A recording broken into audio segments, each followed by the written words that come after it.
মাধবদী উলামা পরিষদ আয়োজিত আজকের এই সম্মেলনে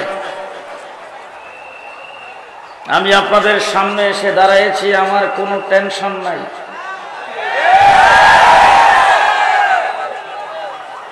কিন্তু আপনাদের মনে আছে কিনা জানি না, এই সম্মেলনে গত 15 বছরে আমি একাধিকবার বাধাপ্রাপ্ত হয়েছি। আসার পথে আমাকে বাধা দেওয়া হয়েছে, আসতে দেওয়া হবে না। এবং আপনাদের এই মাঠে এসে দাঁড়াইবার পরে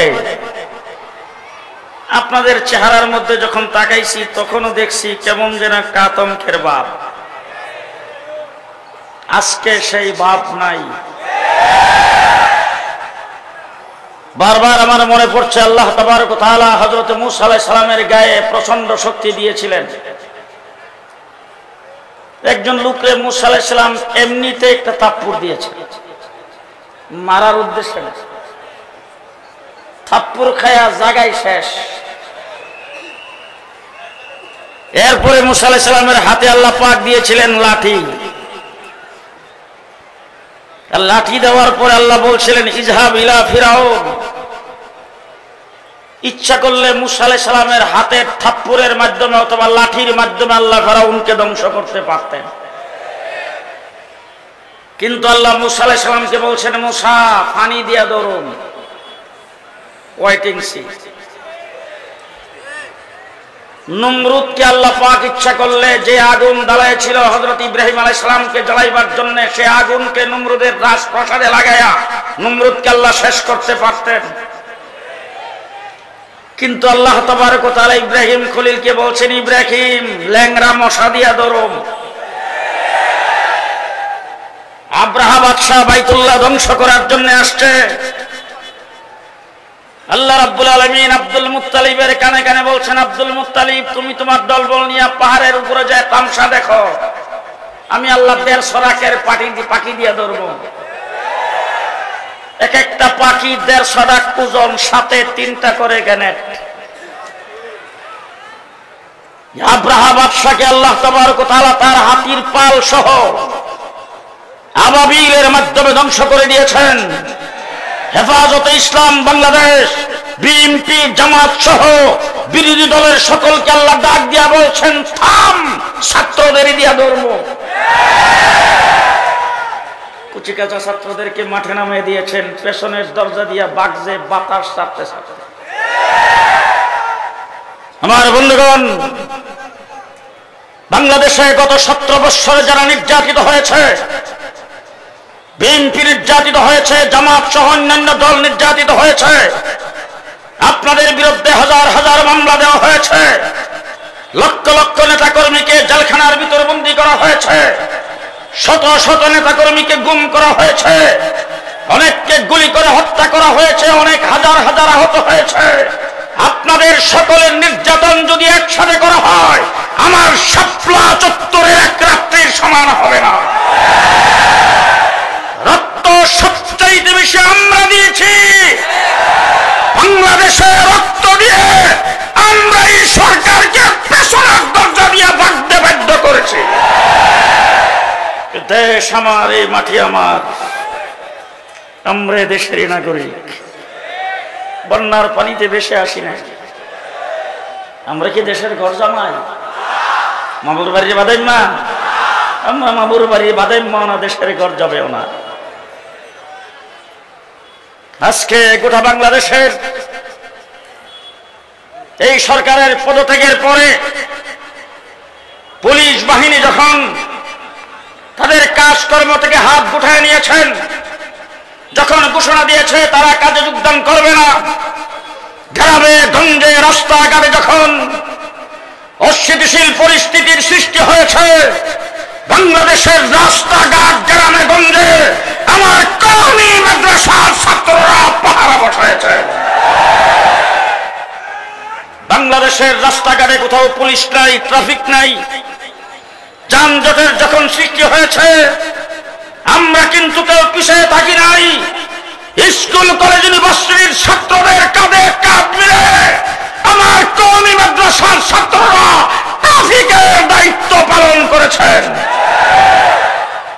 আজকে আমি আপনাদের জিজ্ঞেস করতে চাই, আমরা যারা মৌলভী সাহেব, আমাদের কি কোটার দরকার? আমরা কি কোথাও চাকরি নিতে যাই? আমাদের কি চাকরির প্রয়োজন আছে? আমরা চাকরির প্রয়োজন মনে করি না, চাকরি নিতে কোথাও যাই না। আর আমাদের চাকরি নেব না, এটা আমরা বারবার বলেছি। যখন এই পেশিস প্রধানমন্ত্রীর কাছে আমাদের শেখ মুর্শিদ আল্লামা আহমদ শফী সাক্ষাৎ করেছেন, সাক্ষাৎ করে যখন কওমি মাদ্রাসা সনদের স্বীকৃতির কথা বলেছেন, তখন পরিষ্কার ভাষায় বলেছেন, আপনাদের অফিস চাই না, আপনাদের ম্যান পাওয়ার চাই না, আপনাদের কোনো কর্মচারী চাই না, আপনাদের কোনো বাজেট চাই না, আপনাদের কোনো বরাদ্দ চাই না, আপনাদের কাছে একটি টাকার জন্য কোনো আবেদন করি না। আমরা বাংলাদেশের নাগরিক হিসাবে মাদ্রাসায় লেখাপড়া করে বাংলাদেশের সংবিধানে আমরা শিক্ষিত, শুধু সেই অধিকার আদায় করতে চাই। আল্লামা আহমদ শফীর কথায় আমরা সেইভাবে স্বীকৃতি নিয়েছি। সুতরাং কোটা তো আমাদের প্রয়োজন নাই। স্কুল কলেজের ছাত্ররা আমাদের ভাই, তারা যখন কোটার জন্য আন্দোলনে নামছে, যুক্তিক আন্দোলন, তাদের যুক্তিক আন্দোলনে তারা নামার পরে পেশি সরকার যখন তাদের বুকের উপর গুলি চালাইতে শুরু করেছে, তারা যখন রক্ত দিতে শুরু করেছেন, আমার কওমি মাদ্রাসার ছাত্ররা একজন করে বসে থাকে নাই, রাস্তায় নেমে 84 জন জীবন দিয়েছেন। দেশ গঠন করার পালা আসছে। পেশিস সরকারের প্রধানমন্ত্রী গেছেন কোথায়? কথা কথায় বক্তৃতায় বলতেন পালাবো না, এখন কোথায় গেলেন? মিস্টার কাওয়া কাদের সাহেব গেলেন কোথায়? 1.5 মাস রিমান্ডে ছিলাম, 1.5 মাস ডিবি অফিসে 1.5 মাস রিমান্ডে ছিলাম। যে অত্যাচার অবিচারের শিকার হয়েছি, সারা রাত্র বললেও শেষ হবে না। 1.5 মাস পর্যন্ত 1 সেকেন্ড ঘুমাইতে দেয় নাই। রমজান শরীফের মাস কিভাবে কাটাইছি সেখানে 7টা টিম 24 ঘন্টা আমাকে জিজ্ঞাসাবাদ করত, একটা কথা 50 বার বলতো। সেই জিজ্ঞাসাবাদের ভিতরে সর্বপ্রথম যে গালিগালাজগুলি করত, গ্রামের কোন বস্তির মানুষও সেই বাসায় গালিগালাজ করে না। তাদের প্রধান গালি ছিল হাফিজি হুজুর রাজাকারের কমান্ডার শাইখুল হাদিস আল্লামা আজিজুল হক রাজাকার। আমার সামনে বলেছে শাইখুল হাদিস পাকিস্তানি হানাদার বাহিনীর কাছে নাকি নারী সাপ্লাই দিতেন। আমাকে বলতো পাকিস্তানি রাজাকার, রাজাকারের গড়ের রাজাকার। আমাদেরকে যারা পাকিস্তানি রাজাকার বলেছো, পরিষ্কার ভাষায় শুনে রাখো, আমেরিকা গিয়েছি, কানাডায় গিয়েছি, ইউরোপে গিয়েছি, ইংল্যান্ডে গিয়েছি, গোটা পশ্চিমা দরিয়া সফর করেছি, একদিনের জন্য পাকিস্তান যাই নাই। ইচ্ছা করলেই পাকিস্তান যাওয়া যাবে না, তার কারণ হলো পাকিস্তানের সাথে আমাদের কোনো বর্ডারের সংযোগ নাই। একদিনের জন্য আমরা পাকিস্তান যাই নাই। পাকিস্তানি রাজাকার আমরা নই। তোমরা যারা আজকে ভারতে গিয়েছো, তোমরা সবাই ইন্ডিয়ানের রাজাকার।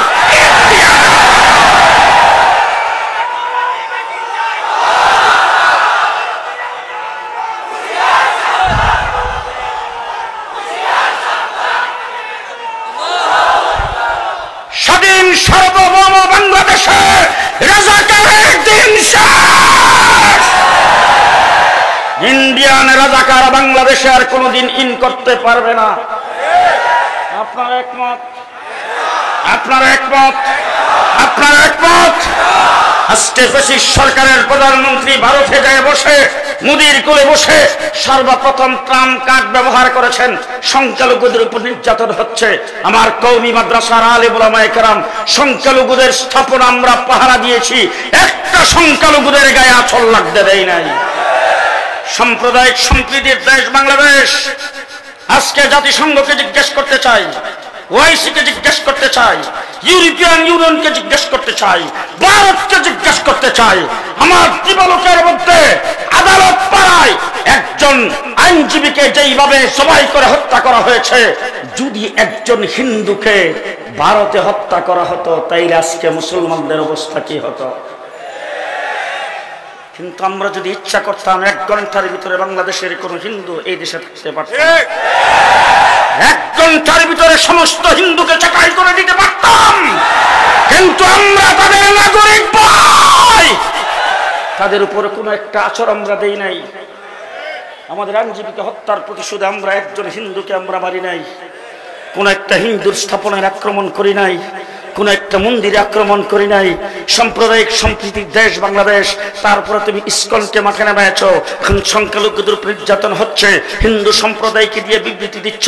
আবার ভারতে আমার হাই কমিশনের মধ্যে যে আক্রমণ করেছো, আমার মুসলমানদের উপর আক্রমণ করেছো। আবার বর্ডার দিকে তোমরা মিছিল সহকারে আসছো বাংলাদেশে ঢুকার জন্য। পরিষ্কার ভাষায় বলতে চাই, ভারত আমাদের পার্শ্ববর্তী দেশ, আমরা বন্ধুত্ব রেখে চলতে চাই। যদি বন্ধুত্বের খেলাপ করে দেশের স্বাধীনতার বিরুদ্ধে যদি তোমরা দাঁড়াও, কাউকে ছেড়ে দেওয়া হবে না, কাউকে ছেড়ে দেওয়া হবে না।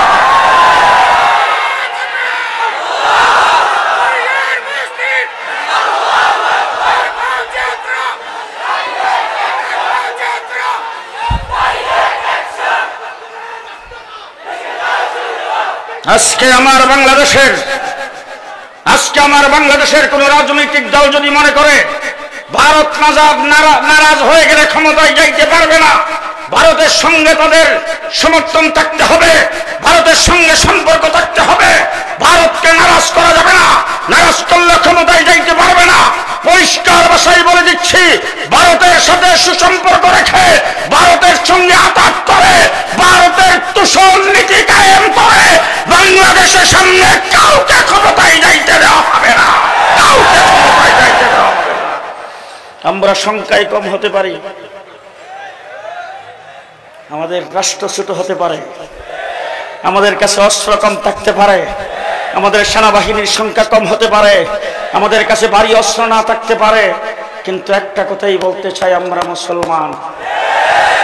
তোমার বড় অস্ত্র আছে, তুমি পারমাণবিক অস্ত্র নিয়ে আসবে, তোমার জনসংখ্যা বেশি, তোমার রাষ্ট্র অনেক বড়, তুমি 3 দিক থেকে ঘেরাও করে রেখেছো, আর আমাদের একদিক বঙ্গোপসাগর, আমাদের একটি মিসমার করে দিবে, সেইগুলি দেখার আমাদের টাইম নাই। আমরা মুসলমান, আমরা ভরসা করি আল্লাহর উপরে। কার উপরে? কার উপরে? পরিষ্কার ভাষা, মাধবদী উলামা পরিষদ, আজকে উলামা পরিষদের আয়োজন এই মাহফিল এই জন্য বলছি, যখন এই মোদী সরকারের কোলে বসে আমার দেশের প্রেসিডেন্ট সরকার সর্বপ্রথম যখন সংখ্যালঘুদের উপর নির্যাতন হচ্ছে এই কথা বলে যখন বাংলাদেশে গোলাপানিতে মাছ শিকার করতে চেয়েছে, দেশের অস্থিতিশীল পরিস্থিতি সৃষ্টি করতে চেয়েছে, আমরা মন্দির বাড়ি ঘর পাহারা দিয়ে সেইগুলিকে নস্যাৎ করে দিয়েছি উলামায়ে কেরাম।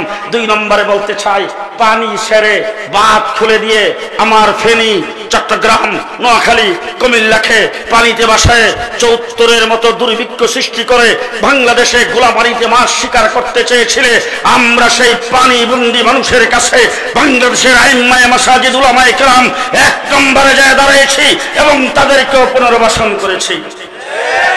বিচারপতিদের মাধ্যমে কু করতে চেয়েছ, হাইকোর্ট ঘেরাও করে নস্যাৎ করে দিয়েছি, আনসারদেরকে দিয়ে সচিবালয় ঘেরাও করে কু করতে চেয়েছ, আনসারদেরকে সেখান থেকে পিটায়া দৌড়ায়া তারপরে আমরা সেই কু নাকুশ করে দিয়েছি।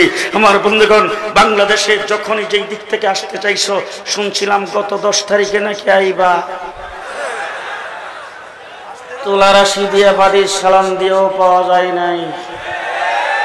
1.5 মাস রিমান্ডের পরে যখন আমাকে জেলখানার ভিতরে নেওয়া হলো কেরানীগঞ্জ কারাগারে, আমি সেখানে যাই দেখলাম একটা ওয়ার্ডের ভিতরে আমাদের বাংলাদেশের শীর্ষস্থানীয় উলামায়ে কেরাম প্রায় 60-70 জন। সেখানে হযরত মাওলানা হাবিবুল্লাহ মাহমুদ কাসিমি সাহেব, মুফতি মনির হোসেন কাসিমি সাহেব, খুরশিদ আলম কাসিমি সাহেব, মঞ্জুরুল ইসলাম আফিন্দি সাহেব, এই সমস্ত বড় বড় উলামায়ে কেরাম সেখানে।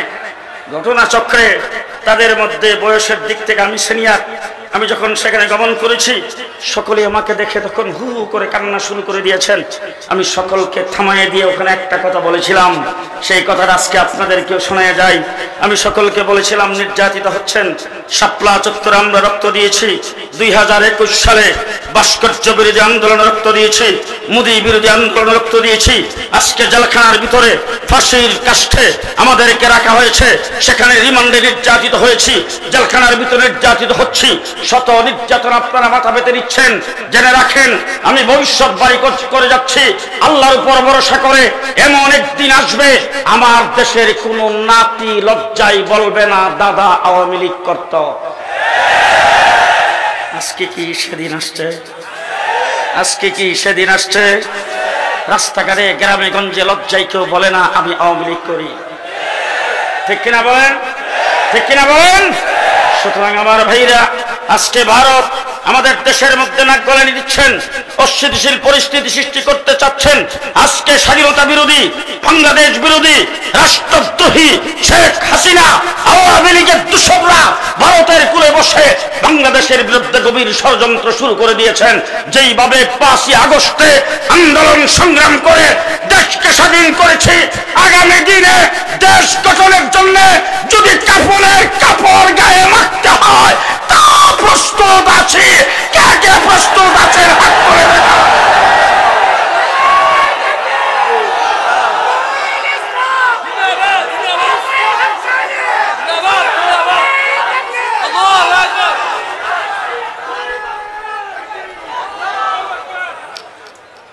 বছর পর্যন্ত এদেশের এমন কোন সেক্টর নাই যেখানে নির্যাতন হয় নাই, এমন কোন সেক্টর নাই যেটার মধ্যে লুটপাট হয় নাই।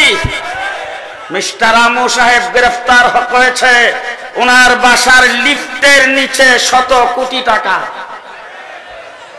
তাদেরকেও বর্ডার দিয়ে বাগদে গেছে। 70 লাখ কোটি কোটি টাকা দেশের পাচার করেছেন, দেশের সম্পদকে লুণ্ঠন করেছেন, দেশের 12টা বাজাইছেন, ইসলামের 12টা বাজাইছেন, শিক্ষানীতির থেকে ইসলামকে বাতিল করেছেন, বাংলাদেশের আলেম ওলামায়ে কেরামের উপর নির্বিচারে গুলি চালিয়েছেন। শাপলা চত্বরে 1,54,000 গুলি চালানো হয়েছে। সেই সরকার বাংলাদেশ থেকে ভাগছে, আমরা সবাই ঐক্যবদ্ধ। আজকে আমি হেফাজতে ইসলাম বাংলাদেশের পক্ষ থেকে আপনাদের এই জনসমুদ্রে পরিষ্কার ভাষায় বলতে চাই, আওয়ামী চক্রান্তের বিরুদ্ধে দলমত নির্বিশেষে আমরা সবাই ঐক্যবদ্ধ থাকবো ইনশাআল্লাহ। কে কে প্রস্তুত হাত উঠিয়ে দেখান। আমরা সবাই ঐক্যবদ্ধ থাকবো ইনশাআল্লাহ, থাকবো ইনশাআল্লাহ, থাকবো ইনশাআল্লাহ। এই সরকার ক্ষমতায় আসার পরে সর্বপ্রথম যে কাজটা করেছেন এটা তাদের দলীয় অভ্যাস, কারণ দলের নাম ছিল আওয়ামী মুসলিম লীগ। মুসলিম শব্দকে তারা বাতিল করেছেন। হলের নাম ছিল সলিমুল্লাহ মুসলিম হল, মুসলিম শব্দ সেখান থেকে কর্তন করে সলিমুল্লাহ হল রেখেছেন। নজরুল ইসলাম কলেজ থেকে ইসলাম শব্দ বাদ দিয়া নজরুল কলেজ রেখেছেন। ইসলামের প্রতি তাদের এই ধারণা, ইসলামের প্রতি তাদের বিদ্বেষ ভাব, বাংলাদেশের মানুষকে নাস্তিক আর মুরতাদ বানাইবার জন্য ইমানদার একজন মানুষের জন্য সর্বপ্রথম ইমানের দায়িত্ব হলো, ইমানদার মানুষের জন্য সর্বপ্রথম কাজ হলো তার 24 ঘন্টা রাত্র দিন সমস্ত কাজে কর্মে আস্থা এবং বিশ্বাস থাকবে কার উপর? আরো জোরে বলতে হবে, কার উপর? কার উপর? কার উপর? আমি এখন আপনাদের সামনে কথা বলছি, আমার মুখ থেকে একের পর এক শব্দ বের হচ্ছে, আমি নিজের থেকেই বলছি না, আল্লাহ বের করছেন। আরো জোরে। আমি এখন আপনাদের সামনে যেইভাবে কথা বলছি শক্তি দিয়েছেন আমাকে কে? আপনারা শুনতেছেন, শ্রবণ শক্তি কে দিয়েছেন? আমার কথা আপনারা হৃদয়ঙ্গম করার জন্য ব্রেন কে দিয়েছেন? এইখানে আসার জন্য সেই তৌফিক কে দিয়েছেন? এখান থেকে যাওয়ার জন্য তৌফিক কে দিবেন? রাত্রের বেলা ঘুমাইবার তৌফিক কে দেন? খাওয়ার তৌফিক কে দেন? তাইলে আমার 24 ঘন্টা আমি ঘুমাইতে যাব, গোসল করতে যাব, প্রস্রাব পায়খানা করতে যাব, আমি হাঁটতে যাব, উঠতে যাব, বসতে যাব, কাজকর্ম করতে যাব, গাড়ি চালাতে যাব, মেম্বারি চেয়ারম্যানি করতে যাব, মন্ত্রী এমপিত্ব করতে যাব, আমার দেশে আমি গাড়ি চালাইতে যাব, আমি অফিস আদালতে কাজকর্ম করতে যাব, দোকানদারি আর ব্যবসা করতে যাব। আমি মুসলমান হিসাবে আমার আস্থা এবং বিশ্বাস থাকবে কার উপর? কার উপর? আমার বাংলাদেশের সংবিধানে লেখা ছিল সর্বপ্রথম এই রাষ্ট্রের পূর্ণ আস্থা এবং বিশ্বাস থাকবে আল্লাহর উপরে। পেশি সরকার ক্ষমতায় এসে সর্বপ্রথম সংসদে বিল পাশ করে আল্লাহর উপর আস্থা ও বিশ্বাসকে কেটে ফেলেছেন। মুসলমানের আমরা ব্যক্তিগতভাবে নামাজ আদায় করেছি, ওয়াজ করেছি, মানুষের সামনে কথাগুলি বলেছি, মক্তবের হেফজখানার ছাত্ররা কোরআন তেলাওয়াত করেছেন, খানকার আলিম উলামায়ে কেরাম মাদ্রাসার হুজুরেরা চোখের পালিশের আল্লাহর দরবারে মোনাজাত করেছেন আর বলছেন, আল্লাহ আমরা তো ক্ষমতায় নাই, আমরা ক্ষমতায় যাইতে পারি নাই, যারা ক্ষমতায় গিয়েছেন তারা ইসলাম বিরোধী, ধর্ম নিরপেক্ষ, তারা তোমার উপর পূর্ণ আস্থা ও বিশ্বাস সংবিধান থেকে কেটে দিয়েছেন। আল্লাহ আমরা কিন্তু অপরাধী, আমরা তোমার কাছে মাফ চাই। যদি সেই দোয়া না করতেন বাংলাদেশকে আল্লাহ গজব দিয়ে শেষ করে দিতেন। দোয়া করেছে একদিকে, আরেকদিকে আল্লাহ মাহমুদ শফির নেতৃত্বে হেফাজত ইসলামের 13 দফার প্রথম দফা রেখেছি, আল্লাহর উপর পূর্ণ আস্থা ও বিশ্বাসকে স্থাপন করতে হবে। 2013 সাল থেকে আন্দোলনের মাঠে ছিলাম, তারা বক্তৃতা দিয়ে বলেছেন খেলা হবে। যখন তোমরা বলছো খেলা হবে, তখন আমরা খেলার মাঠে ছিলাম।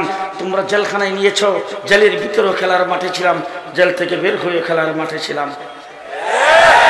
জেলে যখন গেছি, জেলের আগে আপনাদের সামনে বক্তৃতা করেছি, গলার আওয়াজ কি বেশ কম ছিল না? একই আওয়াজ। জেল থেকে বের হওয়ার পরে যে বক্তৃতা করেছি, তার মধ্যে কি কথার মধ্যে কোনো বেশ কম? তাইলে আমরা জেলে যাওয়ার আগেও খেলার মাঠে ছিলাম, জেল থেকে বের হয়েও খেলার মাঠে ছিলাম। তোমরা 15টা বছর পর্যন্ত আমাদের সাথে খেলছো, পুলিশ লীগের অস্ত্রের বিনিময়ে তোমাদের দলীয় কোনো শক্তি নাই। আমরা তখন বলেছি তোমরা বাদ দিয়া পুলিশগুলিকে বাদ দিয়ে আসো, পুলিশের অস্ত্র বাদ দিয়ে আসো, কিন্তু তোমরা পুলিশকে সাথে নিয়ে আমাদের উপর অত্যাচার বিচার করেছো। শাপলা চত্বরে পুলিশের সাথে কাঁধে কাঁধ মিলে পুলিশের গুলি দিয়ে, পুলিশের রাইফেল আর বন্দুক দিয়ে আমাদের বুককে যাত্রা করে দিয়েছো। আজকে পুলিশ তোমাদের সাথে নাই, আসো দেখি কত দানে কত চাউল, চূড়ান্ত খেলা তোমাদের সাথে হবে। আমার বন্ধুগণ, সেই 15 বছর পর্যন্ত আমরা খেলার মাঠে থেকে যাদেরকে ক্ষমতার থেকে সরাই দিয়েছি, আজকে অন্তর্বর্তীকালীন সরকার আমাদের রক্তের উপর দাঁড়ায় ক্ষমতায়। কি বলেন, কথা বলেন না কেন? অন্তর্বর্তীকালীন সরকার শাপলা চত্বরের রক্তের উপরে, অন্তর্বর্তীকালীন সরকার 2024-এর ছাত্র জনতার আন্দোলনের আবু সাইদ জীবন দিয়েছে, মুক্ত জীবন দিয়েছে, হাজার হাজার জীবন দিয়েছে। তাদের রক্তের উপর দাঁড়ায়া আমরা আপনাদেরকে ক্ষমতায় বসিয়েছি। আপনারা সংবিধান সংস্করণের জন্য কমিশন গঠন করেছেন।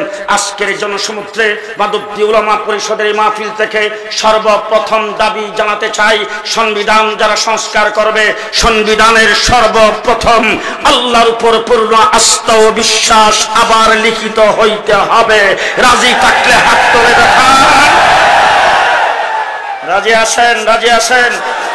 2 নম্বর কথা বলতে চাই, হাত নামান। যদি রাজি থাকেন তাইলে সমর্থন দিবেন। 92% মুসলমানের দেশে রাষ্ট্র পরিচালনার জন্য সংবিধান হবে।